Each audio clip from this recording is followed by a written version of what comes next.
Hi guys, so this week we are in the home stretch. We only have 2 weeks left, so this week and one more week of our online learning. So we're going to finish up talking more about human impact on ecosystems and biomes. Here we have what we're going to be learning about invasive species. So we're going to be learning about two different types of mussels. So one is the zebra mussels and then the swan mussels. Now, I am putting the PDF as well as the Google slide so that you can maybe see the PDF a little bit clearer. The Google slides is really just for you to answer your questions. Now, here we have 3 different pages of questions. Now, before you get overwhelmed, they are pretty easy and they go quick, and a lot of it's just tables and some graphing. So in page 4 here, we have what scientists predict. So this is table 1, and then we're going to use Google, the line feature here, to plot our data. I'm going to walk you through how to do this, but if it is too overwhelmed or you're frustrated, don't worry about it. I really would like for you to try and do it because it does help with you answering the questions. But again, don't spend hours trying to get a line on a graph.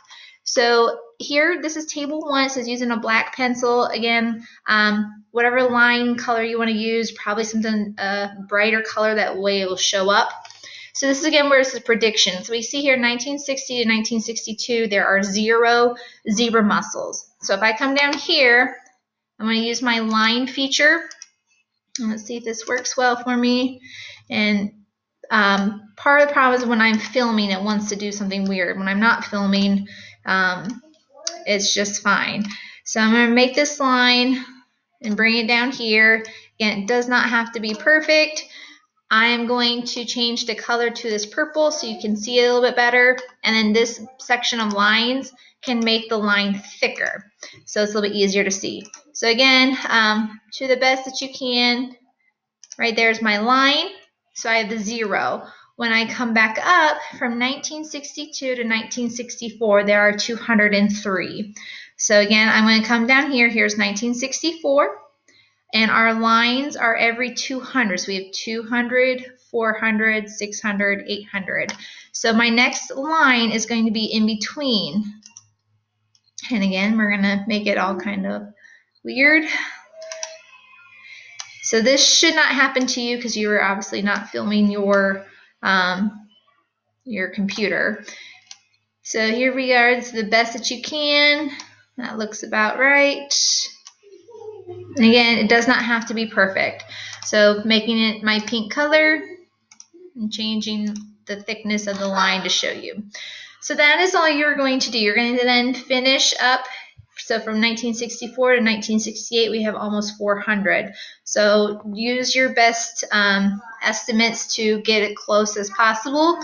Then you will come back to this graph for table 2. This is the actual data, how many zebra mussels were in this lake in Italy, and you're going to see how that is different from the estimate. And then the last set of data is the swan mussel. So here the directions say use blue, but just use some different color, and you're doing the exact same thing. So you're going to compare and contrast this swan mussel, which is a native species, versus the zebra mussel, which is an invasive species. But again, if you have any questions about this graphing, please let me know. Like I said, don't make yourself stressed out because you are having trouble with technology and making a graph. As long as you're answering the questions, that is fine, but I would really like for you to try and get them plotted. It is fairly simple once you get the hang of it. But as always, please ask if you have any questions, and then don't forget to click the turn in button. It may not pop up right here on the Google slide to turn in, but you will have to go back to the assignment page and click turn in. I hope everyone is doing well. Enjoy the nice weather we're about to have. Take care.